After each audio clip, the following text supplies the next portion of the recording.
Good morning, Wellness Warriors. I want to talk about the fact that there's so many medical conditions that we suffer from today that we could actually solve by changing our diet. We're overeating sugar, and that has actually been linked to type 1 diabetes. And we've seen that people who eat a ketogenic diet, and they do it properly, have their prediabetes, insulin resistance, and diabetes improve because they're able to regulate their blood glucose. And I feel like we're so not being allowed to understand this information, and so we don't get our blood glucose under control. Or we don't end up understanding that heart attack and stroke could be solved if people would eat properly, because people on a ketogenic diet have been shown to improve their cardiovascular risk markers.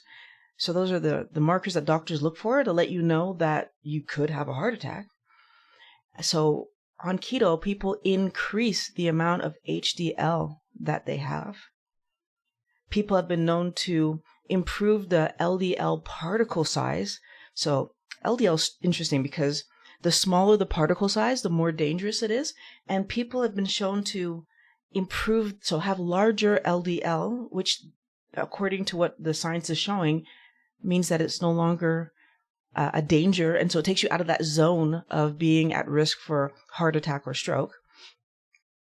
People who do keto reduce their triglyceride amounts. They lower their blood pressure.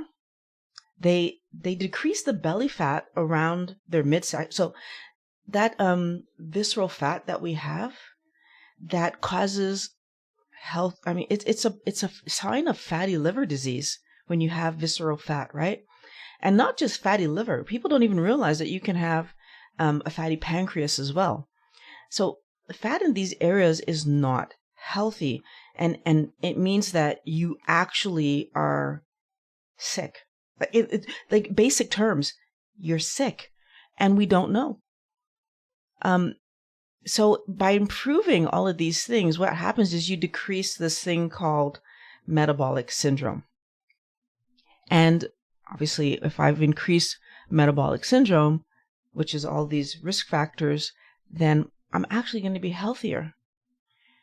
The other thing that eating a healthy keto diet does is it helps us reduce like inflammation problems that we can have. So for example, joint pain, arthritis, asthma is a inflammation of the lungs, and IBS and colitis is a inflammation of your intestinal tract.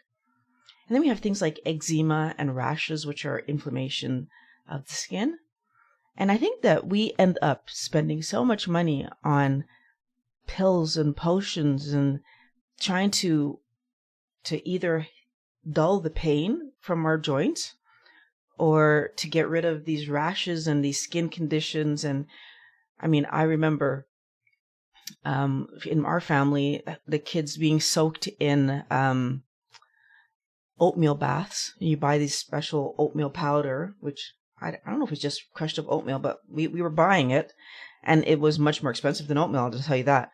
And having the kids have baths and these things, but then looking back on it, turning around and they're still eating foods that are high in like they were still eating tomato ketchup and all these things. So it's like you kind of do good in one way, but then you're like, so are you doing good? You're buying something to put on the rash to make yourself feel, so easing the itching, but then I'm still eating the food that seemed to make it flare up.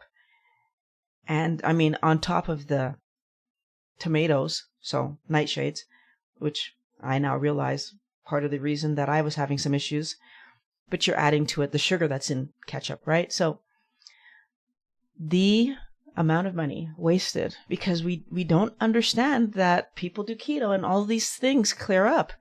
And I wish that we knew that it was this easy.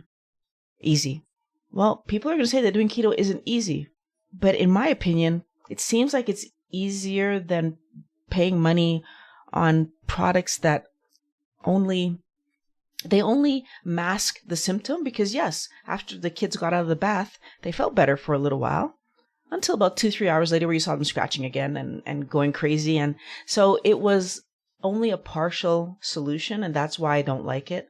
Changing your diet and actually healing your skin, actually healing your IBS, actually healing epilepsy, which is the other medical condition and that's the medical condition that started doctors re-evaluating the keto diet, right? The food we're eating, because they realized that when children had epilepsy that just wasn't reacting to medication, they were able to eat a keto diet. Now, that's the keto diet of history.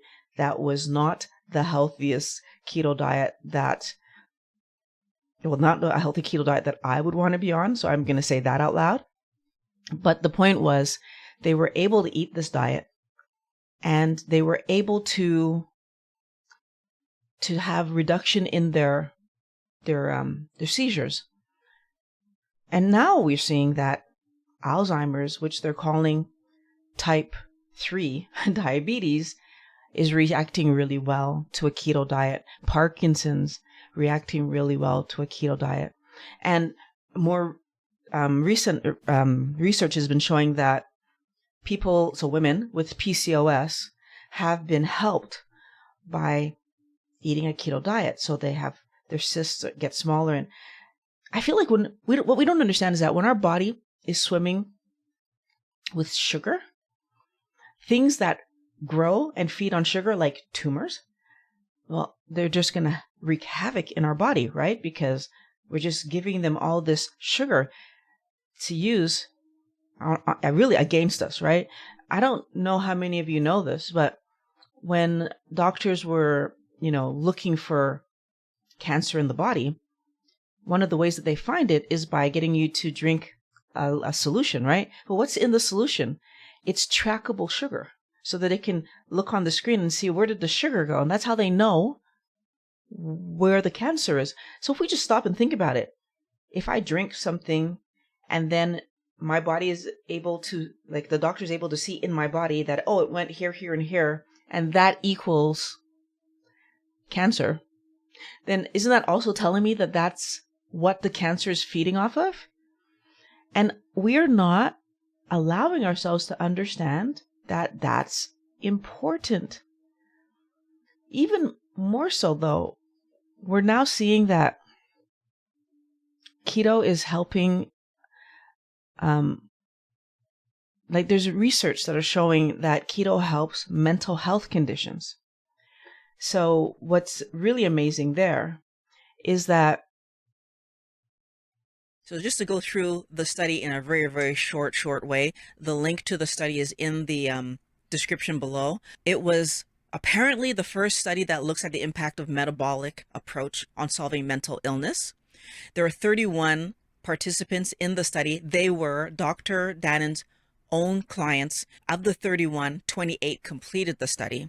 All of them, so all 31 of them, had treatment-resistant mental health issues. There were 3 different groups that the people fell into: schizoaffective, major depressive disorder, and bipolar disorder. The clients were divided into groups as to how well they were able to stick to the diet, which was 3 meals a day and 1 snack, and their day was under 20 grams. So of the 31 clients, 3 were not able to maintain the diet at all, and they were taken out of the study. 11 of them had excellent adherence to the diet, which means that 6 out of 7 days, they were under their 20 grams. 12 of them had good adherence, which meant that 5 out of the 7 days, they were under their 20 grams. And 5 of them had fair adherence, which meant that out of 7 days, 4 of the days, they were under the 20 grams. Wellness Warriors, the part of this study that I want to bring to you that I found so amazing was that every single person that completed the study had improvements. Every single person, their mental health improved. And most of them had those improvements show themselves within 3 weeks of beginning the diet. If you have mental health issues, you should be excited by hearing this information. 12 out of the 28 clients actually achieved clinical remission. That means they're better. 18 out of the 28, which includes the 12, had a reduction in their medication. 7 of the 28 clients that came into the study already had metabolic issues. 5 of them had a reduction in their metabolic medication. So not the psychiatric ones, the regular medication. 27 out of the 28 people in the study lost weight. And many of those clients that lost weight had a significant reduction in their metabolic illness. So what's really amazing there is that we see it in our everyday. People that do keto report being like much more stable in their mood. They are less angry and have more patience. And like the number one thing that I noticed was that I was able to think more clearly. And I mean, I think for a living, but I noticed the difference. It's really interesting when I can go back and pull information that's relevant to help whoever I'm talking to in this moment. And, but this is not just me. Lots of people report that somehow there's like more mental clarity. Their memory is getting better, and they're just able to do like mental math much more easily. All the things that you actually really want to have. So the question is, why aren't we screaming from the rooftops about how amazing keto is? Like this should be on the mouths of every single doctor. Like why are we not screaming about this? And I honestly think, Wellness Warrior, it's because it's really hard to make money off of keto. And so what I mean by that is, if you actually pay attention to the fact that, well, a keto diet really is just stop eating so much carby garbage and eat better quality food. Well, better quality food is healthy food, right? It's real food. It's not processed food. So right away, we've taken all the food companies and made them angry. And better quality food probably is. So I feel like doctors aren't screaming about it because food companies are really good at creating research that poses questions that gets us off track of like what we're actually trying to accomplish when we eat food. But I also feel like pharmaceutical companies might not want this to be known as well.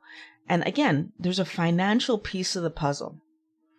And if we're looking at this from the perspective of how is it that I know about this? How is it that I hear so many keto doctors talking about this, but the whole world isn't just, yeah, obviously don't eat sugar. And I mean, okay, so we have the obviously don't eat sugar, but we don't have the obviously potatoes are high in sugar. Obviously rice is high in sugar. Obviously pasta is high in sugar. Why don't we have that side of the coin? And I think it's about money. But then you would think that just because we're talking about it, that even if companies want to make money off of us, and so they're trying to push and hide this information from us, just because it's the healthier thing to do, just because it's going to help us feel amazing, that still the message would get through. So why is the message struggling to get through? And it's because keto is marketed as a weight loss diet. It's because people don't want to be on a weight loss diet, because if I am on a weight loss diet, that's me acknowledging I'm fat. And nobody wants to acknowledge that. Even when I was 80 pounds overweight, which puts me in the category of obese, if you would have asked me back then if I was even just overweight, I would have said no. I would have said, oh, I'm at the edge of the normal range, right? Like, because we live in this delusion, at least I know I was, we don't want to acknowledge that anything is going wrong. And because I didn't want to acknowledge that anything could have been possibly going wrong, I keep eating standard, right? And they know that, right? they know that we don't want to be on a diet. So calling keto a weight loss diet is the best way to get the average person to stay away from it. And they're purposeful, they're strategic, right? They call keto a weight loss hack. They call keto the best way to lose weight short term, which then puts it back in that category of a diet rather than a lifestyle. So even when they say good things about it, categorizing it as a weight loss diet rather than diet, the thing you eat forever to feed and fuel your body, which is what the standard Canadian diet is, the standard American diet is, the standard insert your country here wellness warrior diet is. That's the standard diet. That's the diet you eat forever. So you will do the healthy thing, do keto for 6 months, a year max, and then you're going to go back to the standard diet because that's the diet that you can do forever, even though the standard diet is what caused your problem in the first place. And all of this because somehow they've even convinced doctors that keto is not sustainable. Because heaven forbid you eat what's helping your body. Beyond the physical and mental health improvements that you do get from eating a keto diet, people on keto tend to eat less food altogether. Food companies don't like that, right? They don't like when we eat less food. And they don't like when we eat less food because we're not going to buy their carby garbage. And of course, we know, so everybody who's watching this video knows chocolate bars, cookies, ice cream, cake, popsicles, chips. Like, we know that that's food that we don't ever need to eat. But what about cereal? Whoops, sorry. But what about cereal? Right? What about bread? Right? But I remember like having jam for breakfast, like toast and jam when I was younger. That's just sugar on top of sugar. Right? What about pasta and rice for supper?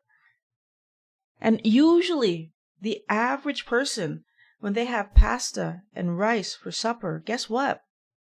They don't have one serving.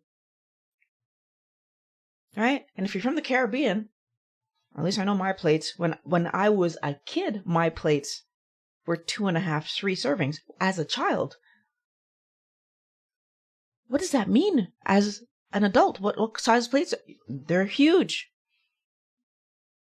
And the reason that we end up in so much trouble is that we don't understand that these high sugar fruits and vegetables, these high sugar meals we're having, the high sugar breakfast that we're having is what's causing our inflammation issues, causing all of these health issues, but also they cause us to chase more food. So food companies understand that when you eat a lot of sugar and when you combine salt, sugar, and fat strategically, you can get people to eat even more of your product because the sugar creates that addictive quality, and then the salt and fat just makes it irresistible.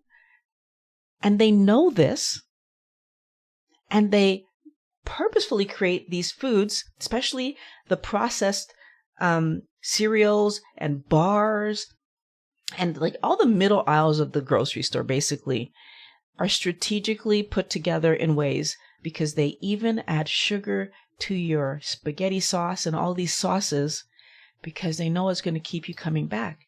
But eating less sugary, junky, carby foods means less illness, right? It means that we take less medication and we need fewer surgeries. So if we actually were to figure out that we could eat less of this garbage, then we would have less reason to give companies our money because we're not chasing Cheerios or whatever other cereal that you love. We're not constantly feeling bad, needing to go to the doctor to get another cream or a pill or a surgery. So pharmaceutical companies wouldn't be liking that. Surgeons wouldn't be liking that. It's not a great thing, right? And I feel like we aren't allowing ourselves to see how important that really is. So if you're like me, eating less led to eating one meal a day. And when I ate one meal a day, food companies now are really going to be upset with me, right? Because not only am I not eating the garbage food, but at one meal a day, I eliminated my need to go out for lunch, right? Because I don't have to, so restaurants now, right? I don't have to, during my day, eat something, and normally I would have eaten out. So no more going out to restaurants during my day. I'm going out once a week, once every other week, right? If I go out for supper. But this puts the nutritionists in a situation because, well, it's really hard to sell me a meal plan if I just need to make one meal every day. And my one meal is hopefully healthy foods, right?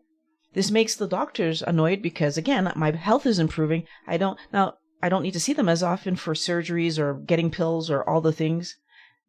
So the pharmaceutical do we see the pattern? Food companies are also going to be annoyed with me because I don't need snacks, right? And the food company's motto is they don't just want you to eat one serving. They want you to eat the entire bag, the entire row, the entire container, because that's how they make more money. If Violet eats a row of cookies every day for 4 days straight, she needs to come back to the store and buy another bag of cookies.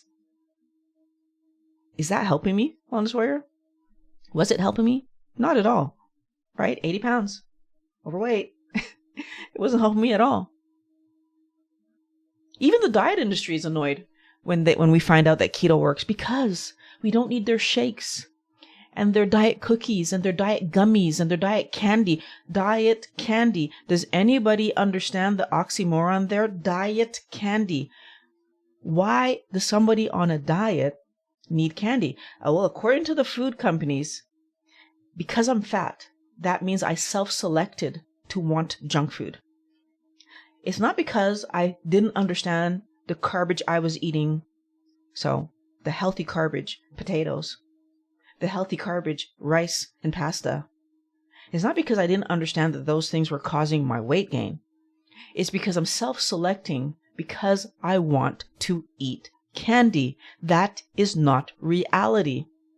My grandmother was overweight and she didn't even have pizza. She didn't know what a pizza was until she was at a party for my daughter, I think it was, and she was like over 70 years old. The first time she saw and had pizza. Like, come on. There's a lot of people, especially people from the Caribbean, who don't eat candy, but are overweight because of their normal diet. But of course, the diet industry, they want you to eat their foods. And they want you to eat them daily, even though those same diet foods often have so much sugar that you're just doing this loop of, if I take off a pound, I'm putting on 3. You wouldn't need diet food if you're at your goal weight. And you'd be at your goal weight if you were eating healthy food. Now, the other thing that you're going to get that they don't want you to know, they're hiding from you, is hours of your life back. Hours. You will get hours of your life back because you're not planning 3 meals a day, cooking in the kitchen 3 meals a day. At least I wasn't once I went 1 meal a day. Not constantly thinking about food because you're hungry, so you're foraging and trying to find stuff. I eat 1 meal a day, and that gives my body 23 hours of time that it's not processing food, which another thing that's going to give you is the energy, because it takes a lot of energy to process food. If I'm not processing food, my body now has the energy to do some internal repairs, right? Because working on something in my stomach or my intestines.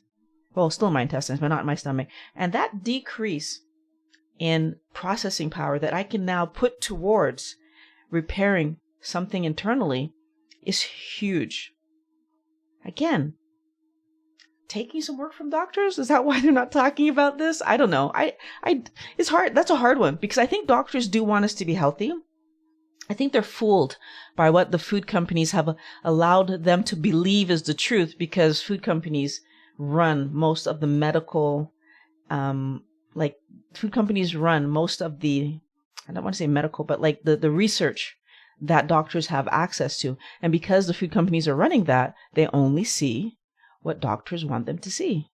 But the truth of the matter is, if I'm not processing food 24/7, which is what's happening, right? If you eat breakfast and it's a carby breakfast, maybe one of those cereals that I showed you earlier, and then your body puts that sugar away because that's toxic and it could hurt you. And then you eat a snack in the mid-morning because you're starving, because your body put all that energy away. And normally we're going to have something delicious, right? So you're going to have an apple if you like fruit, or you're going to have a granola bar if you're trying to be healthy but want something sweet. Or maybe you're going to have a fruit smoothie because you're trying to be healthy. But all of these things are things that actually end up putting you back in the position where your body's like, oh my God, more sugar. And then it has to put it away.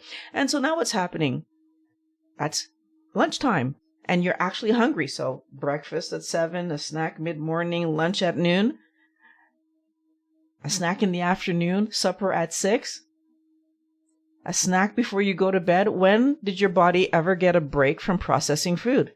And it's rapidly processing this food, because all of it, rice at my lunch, rice or pasta at my supper, all of my stacks being carby, it's constantly this food that has so much carbohydrate in it that your body just has no choice but to put it away. Now, when I started to do 1 meal a day, another interesting thing happened.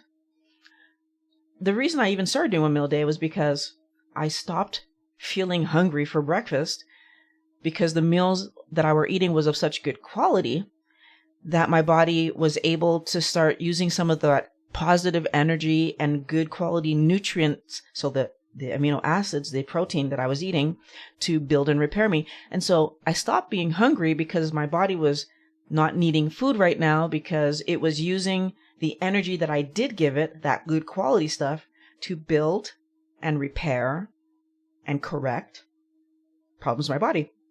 And while your body's trying to do that, of course, it's not going to send you out for food. I want to help you to understand that you've done this before. Wellness Warrior. All of us have done it before. We just didn't know we were doing it. When you had the flu. Do we remember having the flu? And all of a sudden, zero appetite. It's just not there. Not hungry. Is that because the flu is suppressing your appetite? That's something I can't stand, that they say, keto suppresses appetite. No, the flu is not suppressing your appetite. You're not hungry because your body is fighting the flu. And if you were to eat food, then you would make your body stop fighting the flu so that it could focus on the food you're processing, because it doesn't make sense to fight the flu if then you turn around and poison yourself with all the sugar. Right? So your body has to stop fighting the flu. And of course, it doesn't want to do that. So what happens when you have the flu is that your body just says, okay, we need to do this. And you don't get those hunger signals because your body is busy. And that's exactly what was happening to me. In the morning, I was waking up and my body was busy cleaning up and I wasn't hungry. The same way that I'm sitting in front of you right now, not hungry. Haven't had anything since I woke up this morning. And I won't have anything until I feel hungry. Why? Because that's what my body actually wants me to do. So, how does that look? If I actually just let my body decide when I'm going to eat next, well, at first, breakfast was getting pushed back until at some point it didn't make sense to have breakfast because lunch was around the corner. And then my healthy lunch started to get pushed back until it was so close to supper, I couldn't see the point of having having lunch and then having supper. And so breakfast was actually lunch, right? So like lunch was actually breakfast. Like when you break your fast is when you break your fast. So I eat 1 meal a day, which is my breakfast. It's also my lunch and supper. It's one meal. So I eat one meal a day. And basically that ability to just follow my hunger, which I learned from Dr. Westman, who said, the most important thing you're going to do is eat a healthy keto meals. So eat 20 grams of carbs or less and eat to satiation. There were 3 points. 20 grams of carbs or less, eat to satiation, and follow your hunger. So don't eat if you're not hungry. Eat when you're hungry.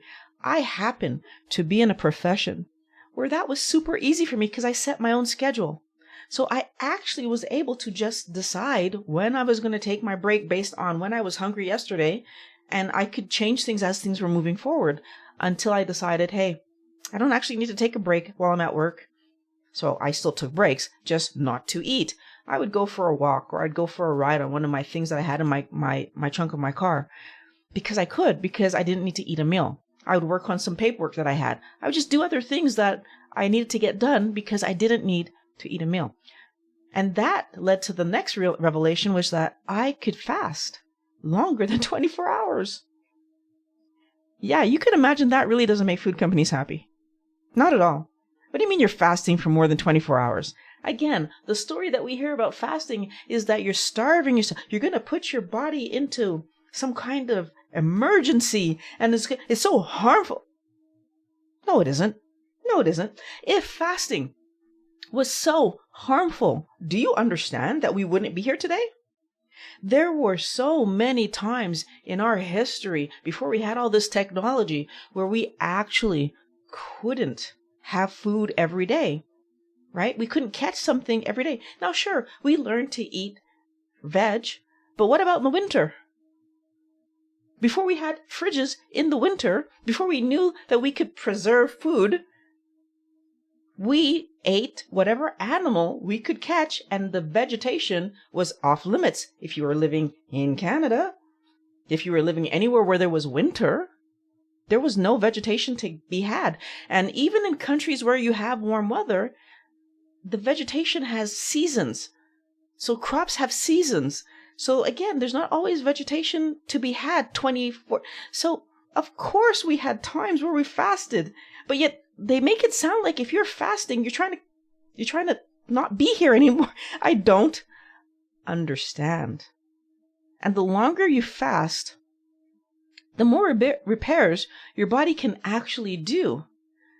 And if we take a look at this this image that I took from Dr. Ekberg, what we see is that the goal of fasting is to try to get your sugar and insulin to come down to their baselines. So what we're seeing in that image is that it's starting out a lot and it's coming down to baseline. It's not coming down to nothing, to insignificance, to zero. We're not trying to do that for a very important reason. A very obvious reason is that carbohydrates in our body are going to be there because our body makes them. So glucose, right? Glucose. Our body makes it. It makes all that we actually need. So even if you never eat another carb ever, you will still have a baseline amount of glucose in your blood, in your body, in your muscles, everywhere it's supposed to be, where it's supposed to be. That's the beautiful part of what we're talking about. The sugar will only be where it's supposed to be. There's so many people who have medical conditions. I didn't talk about glaucoma. I didn't talk about I did talk about inflammation, but people who end up losing limbs because of the problems that are happening in the extremities, because the sugar needs to go somewhere. Your body cannot leave the sugar floating in your blood. That's a toxic situation that leads to death, right? So it can't do that. But the goal is to get that sugar down to baseline, because if we get the sugar down to baseline, that's a healthy situation for our body, because we're supposed to have some sugar in our body. Again, this belief that on keto we're trying to get rid of sugar. We're not. We just realize that we make it, first of all, and that we don't need to eat that much. The other thing you're trying to do, though, is get your your human growth hormone, I'm right, the insulin levels down to baseline as well, right? That's the purple. So getting your insulin back to where it's supposed to be, again, really helpful, really important for us to do. And if you look at this, what we're noticing is that the first two we're trying to get down, but the next three we're trying to raise, right? We're trying to raise growth hormone, we're trying to raise ketones, and we're trying to raise autophagy, apoptosis, all those processes that our body does to repair itself, to fix it, to make us stronger, to make us healthier. That's what we're trying to accomplish. And Dr. Ekberg, he talked about this and he said something really interesting. He said that by the time that I would have fasted, or you would fast, Wellness Warrior, for 48 hours, you'd have 5 times the amount of growth hormone available to you. Now, as you can see by the image, there is some growth hormone available even when you're not fasting, right? So when you're doing that crazy schedule of eating every 3 to 4 hours, sometimes every 2 hours, you still have some growth hormone. But look at the other two, right? The autophagy and the ketones. You have minuscule, almost non-existent amounts. And why that's an unfortunate and bad scenario is that if I don't have any ketones, first of all, my brain will suffer because ketones are the preferred energy source of the brain. As much as they like to say it's sugar, it's not reality. Your brain does need sugar, but it's not the main source and the preferred source.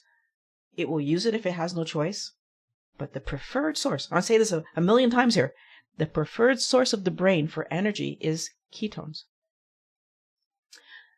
But ketones obviously are helpful to us because when we're in a ketogenic state, we're able to tap into all these other benefits that I'm talking about today, and that we're able to be a fat burning system, which means that our weight can stay stable.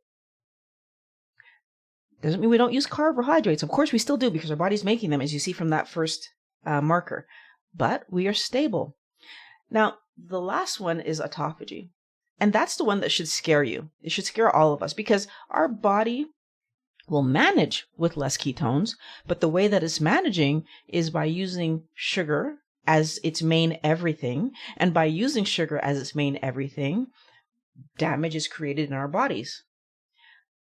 Think about Alzheimer's disease and Parkinson's and all these brain diseases that are happening because of plaquing in our brain. That is happening because there's too much sugar and our brain is forced to use sugar instead of ketones. If that doesn't scare you, I don't know what else to say to scare you, to get you looking at this situation a bit differently. Autophagy, though, see, they're related. If my ketones are that low because my sugar is that high, and I can't get into an autophagy state almost ever by eating every few hours, then what's really happening is that my body is not cleaning up. Honestly, the number one reason that I encourage you to fast has nothing to do with weight loss and everything to do with that graph. When you allow your body to get 24-ish hours, 18-ish hours at minimum, when you allow your body to get into a state where it starts to have some autophagy happening, that's when it's actually cleaning up and making you healthier. So even if I'm eating perfect keto at every meal, even if my total day is under 20, my total day is under 10 even, if I'm eating 2 meals a day, then, or even 3 meals a day, right? If I don't have an eating window that's 18 plus hours, then what I'm actually doing is not allowing my body to get into autophagy, which means that even though my weight regulates, my body still can't clean up. And so that process of rebuilding me, that should take 5 to 10 years. Sorry, 7 to 10 years. I'm saying 5 because I'm at 5 years and I'm so excited about it. But it's 7 to 10 years to have that refreshed, rebuilt body. It's not happening. Do we understand that? So I could possibly have been keto, weight impeccable. But because I'm eating still breakfast, lunch, and supper, my body isn't repairing at the speed that I would love it to be repairing because the meals stop autophagy from happening. It's not the sugar at that point. You got the sugar under control. That's why your weight is back to where it's supposed to be. It's the meals. So that's why you can still have people who talk about joint pain.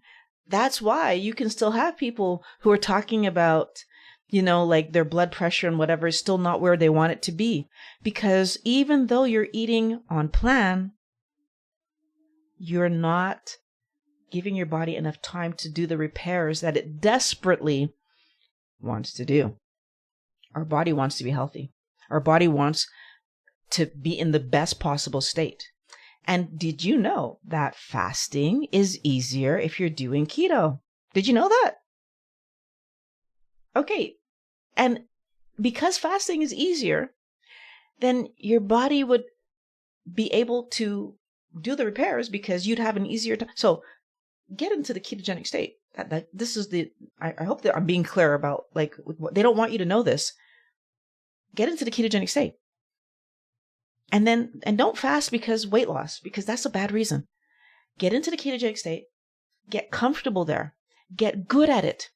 Like, let it become what you do, right? I eat keto all the time, and then follow your hunger. If you're not hungry, don't eat. If you're hungry, eat. And you will find that you'll get to a place where you can eat once a day, every other day. Now, in the video, Dr. Ekberg talks about the fact that every other day is fine. He says every third day, like eats it, he said every other day, but you can see in this chart, he was talking about a 5-day fast. So in his schema, because these are not accurate numbers, but as his schema, he's showing you how you can go from eating every 12 to 18, every 12 hours, like having only 12 hours of fasting because it's your overnight, to having 18, 24, 48, 54, 72, right? And if you go to 5 days, which Pat and I do twice a year, you're opening your body up to do major cleanup. Now, we do it twice a year, but honestly, by watching this video, I'm even questioning why we're not doing it quarterly, right? Although theoretically, I do 24 hours, so I do 23 hours every day, right? But could I throw in a 48 once in a while more often? Again, look at the huge jump that you get from going from 24 to 48, right? Like, I feel like I'm missing an opportunity, and I watched this and I was just like, I'm going to have to go back and watch the full video because I kind of got pulled away from it. But Wellness Warrior, the most important thing that we're going to do by allowing our body to repair itself is we're going to stop giving money away to the pharmaceutical companies and to surgeons that we didn't need to give them. We're going to stop, we're going to stop eating junk food that was not helping our body to begin with. And if we're not eating, there's no need. So, okay, I'm going to point something out. If we fast long enough, we obviously aren't going to need the nutritionist to give us that meal plan, right? If we're just fasting, and I'm being a bit over the top here, but I want you to see where there's so many professions that hang their hat on you and I not knowing how to feed ourselves. They hang their hat on you and I making mistakes, on you and I just believing them and eating the fruit, just believing them and eating the grains, just believing them and keeping all those beautiful, colorful vegetables on our plate, even though our body makes all the sugar that we need. Carbohydrate, sugar, 2 words for the same thing. And because of that, we get sick. And doctors are never going to be out of a job because we get sick, right? But also because we get sick. So we get sick from eating garbage, from eating stupidity. But can I point out that even if we eat perfectly, we're still going to get sick, right? If the last few years hasn't taught us anything, we are still going to get sick. There's always going to be something else, whether it's I fell and hurt myself, or even at eating my healthiest, my body's still going to have its own personal issues, and there's still going to be mistakes made that are going to lead to me needing help, right?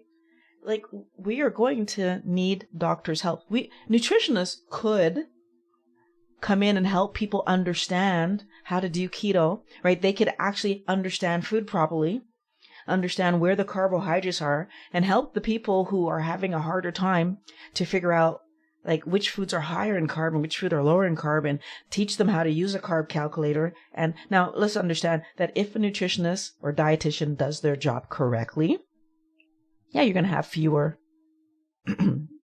sessions with me, right? Like, but ultimately, shouldn't that be your goal? Shouldn't your goal be to help as many people as possible? And if you can get that done in 2 or 3 sessions, shouldn't you be happy and then help the next person? And I think that there's this problem that we have where there's this need to make maximum money rather than reasonable money, right? Companies don't just want you to buy their product. They want you to buy their product solely, only. Ignore every other company's product. Just buy ours. It's okay if you buy, something within the line of General Mills or in the line of Post cereals, but you can't go between General Mills and Post cereals, right? Like, that's a no-no.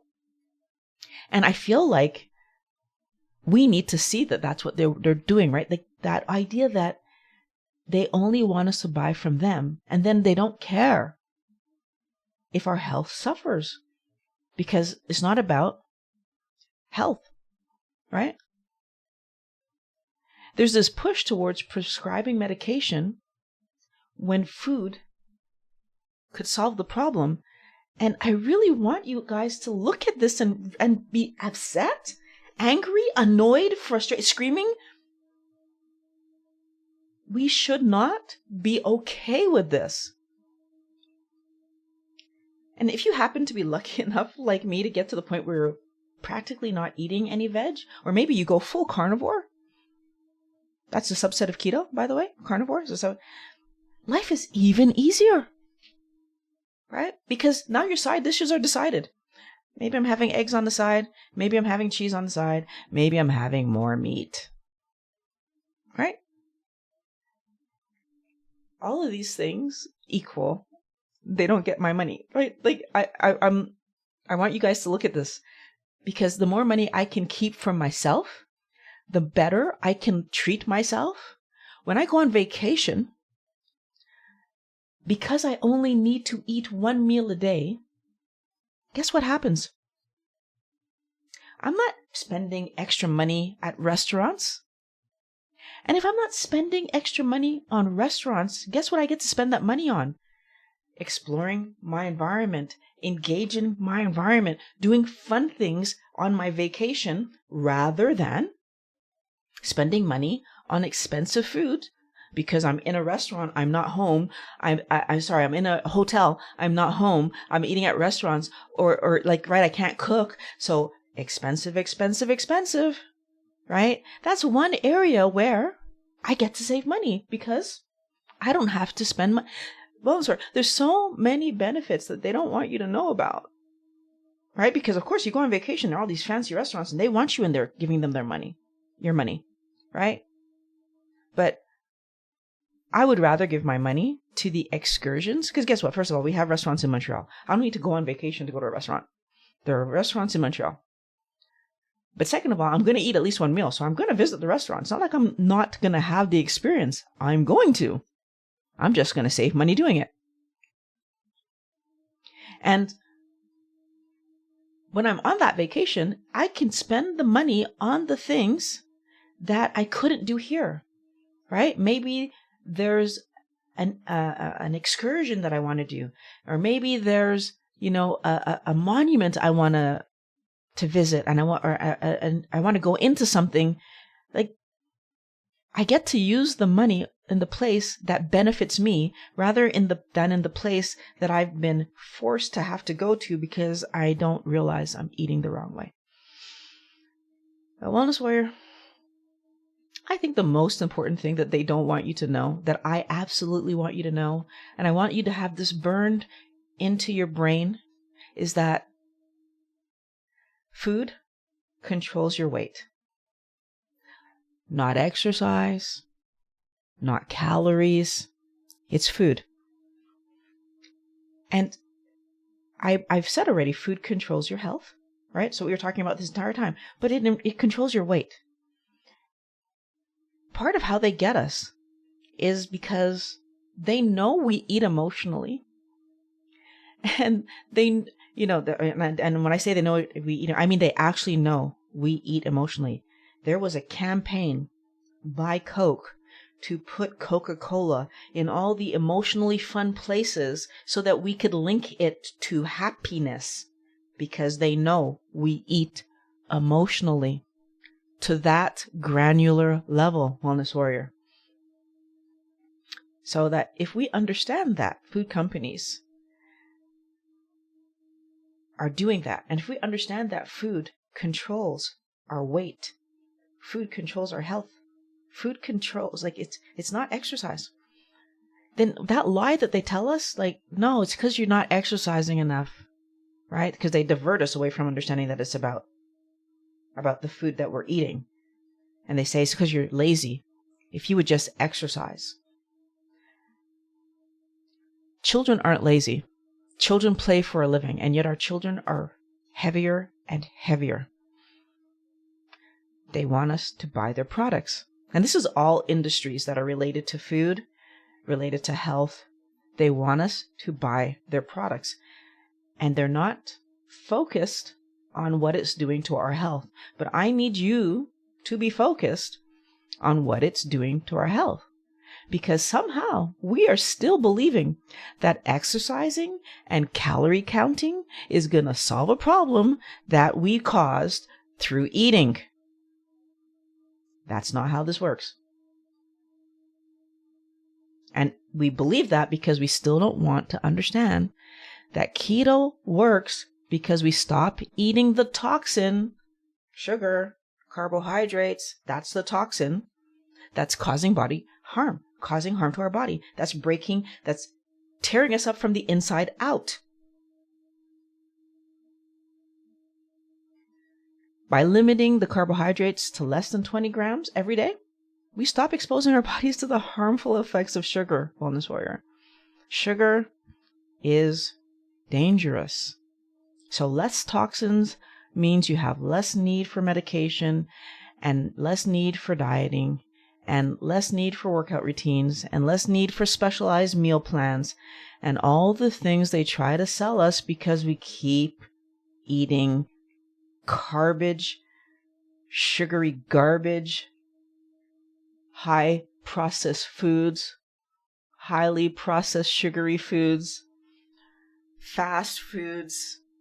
I didn't even talk today about the oils, because that's a whole other conversation. Today we're talking about keto and the fact that keto is good for you, but companies don't care because they want your money. And if you'd like to know how much your life is actually worth to the food companies, you can check out the video that I have linked in the description, and I'm going to put it in the card. It's not worth what you think. I look forward to talking to you in the Wellness Squad, wellnesssquad.org. Go over there. It's free to join, and we can have more conversations like this. Talk to you soon.